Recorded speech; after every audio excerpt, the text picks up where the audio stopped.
Welcome back to our special edition of America's Now from Rio.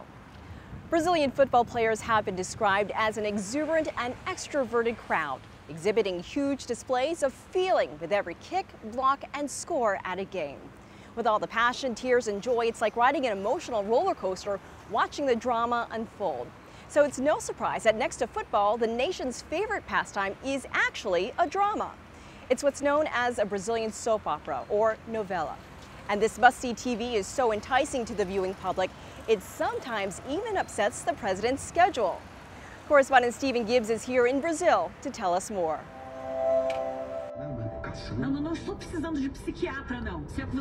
For as long as most can remember, it's been the highlight of the Brazilian day. 9 p.m. every weekday, the soap opera comes on.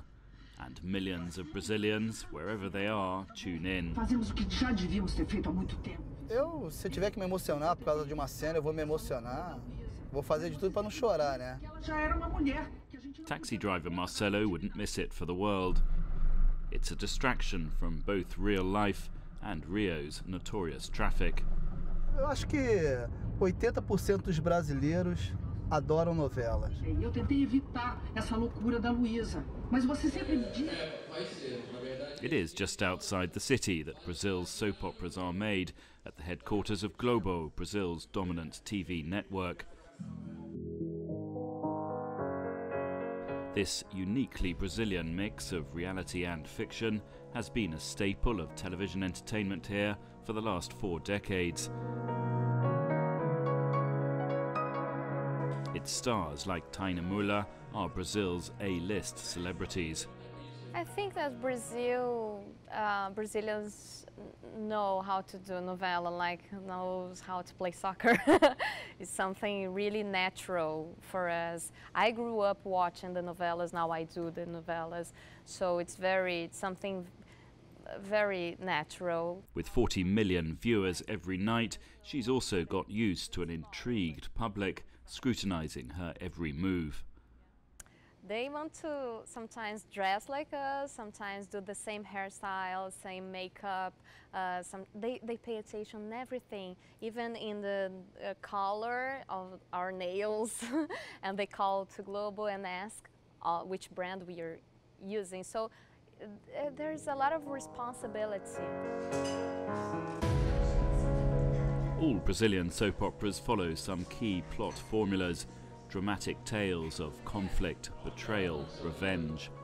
Unlike their American or British equivalents, which can last for decades, they run for only a few months. They have a beginning, a middle, and an end. Most are produced here at Projac. Brazil's equivalent of Hollywood, it is a vast soap opera factory. Everything that's needed to create the almost real world of the soap is on site. A 24-hour wardrobe unit,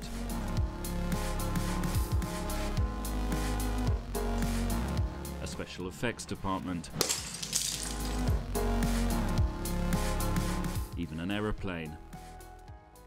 There is a near-perfect replica of Rio's most glamorous street and an Amazon village. Every day, 4 novelas are being filmed simultaneously on sets like this one across this vast area. But what's being created here isn't just entertainment, it's also an important part of the social cohesion of this entire country. It's a way to unify Brazil because of that. It's a huge country with a lot of different cultures inside the same country. So I think that through the novelas, people can identify themselves as Brazilians, even living really far away from each other. And all this is an efficient money-making machine too. Soap operas have made the family owners of Brazil's Globo TV billionaires. The network has many departments and many productions, but it is the soaps which are making the big money. We don't disclose numbers or figures, but what we can definitely translate is the fact that TV Globo is absolute leader on broadcasting TV in Brazil. We have an average of over 40 million audience viewers every night in a 9 p.m. primetime show. So it's very significant, the impact that a telenovela has for both the business, but mostly to connect what we produce, what we air, what we communicate to the audience. Globo's most successful soap to date was Avenida Brasil, which first aired in 2012. It broke new ground by portraying the lives of Brazil's emerging middle class, rather than focusing on its elite. Its final episode was watched by almost half of the country's 200 million population. That sort of reach and influence leads to the question of whether Brazil's soaps are reflecting this society or shaping it. At one of the country's top universities here in Sao Paulo, there's a course dedicated to the soap opera. The professor in charge says this is not frivolous. Novelas, she argues, are an integral part of Brazil's political debate.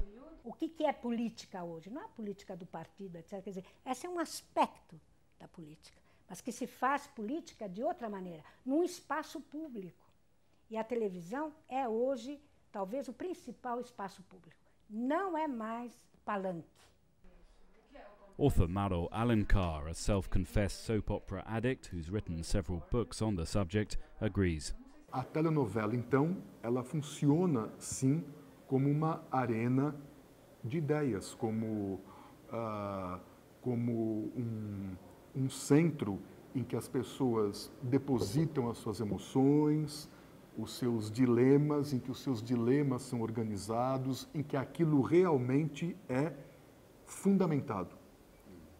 Por isso que eu disse que a novela, ela vai contando a nossa história, a nossa narrativa pessoal, social, emocional, econômica. He cites this soap as an example.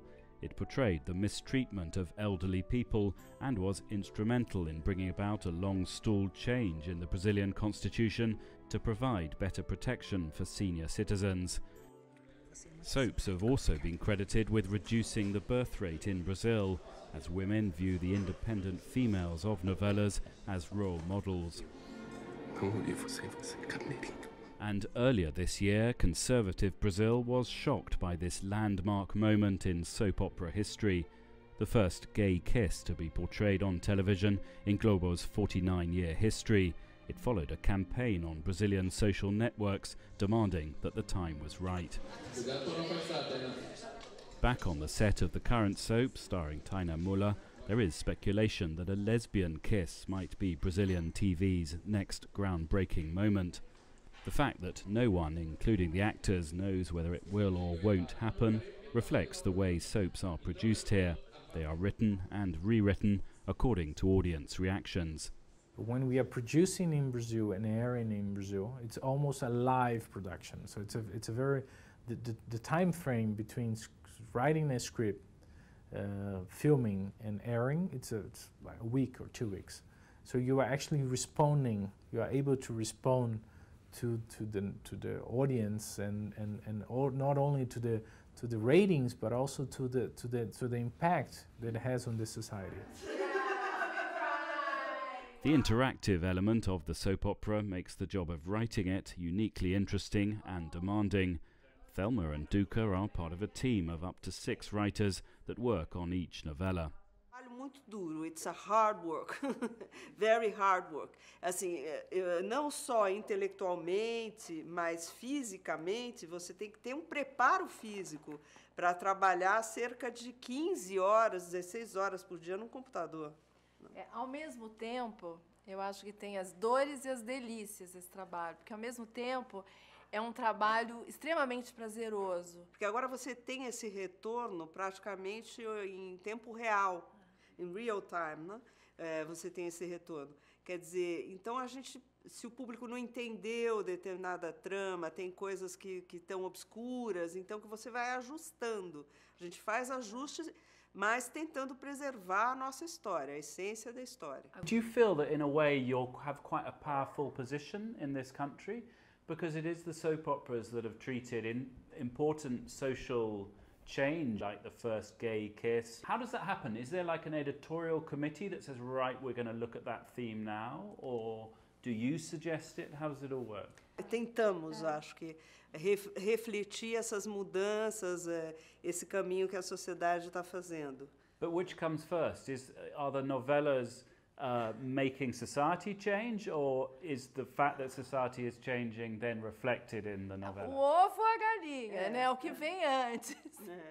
Eu não saberia te dizer isso. Eu acho que é uma retroalimentação.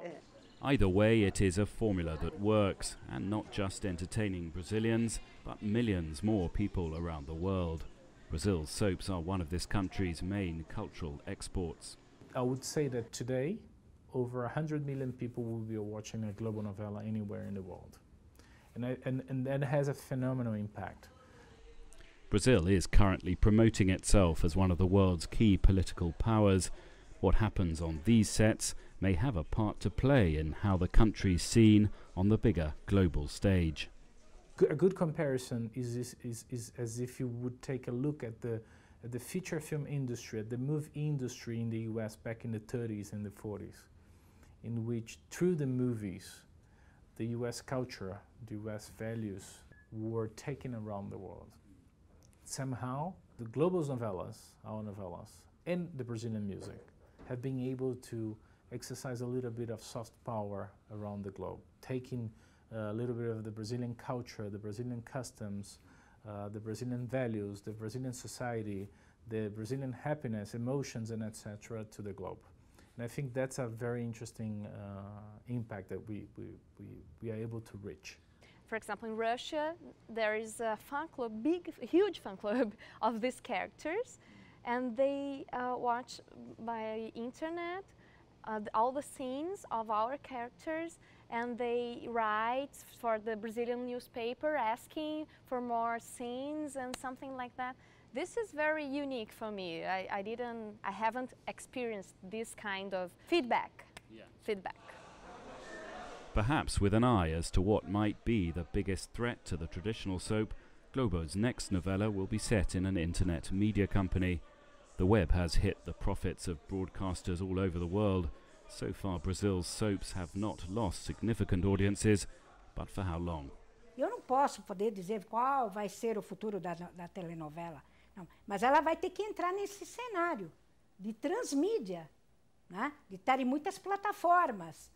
Está em aberto o futuro da telenovela. Mas eu não acho que ela vai desaparecer. Sempre ela evoluiu. Evoluiu com a sociedade. Por que agora, por causa dessa evolução que a gente está vivendo, ela vai deixar de fazer isso? Eu não sei. Me abraça. Marcelo, for one, will keep watching whatever the other distractions. His is the generation that grew up with the mass cultural phenomenon that is the Brazilian soap opera, and he has no plans to switch off. Today's novelas portray the struggles of the middle class. Originally, their story focus was exclusively on the rich and gave the masses a glimpse into the world of Brazil's wealthiest.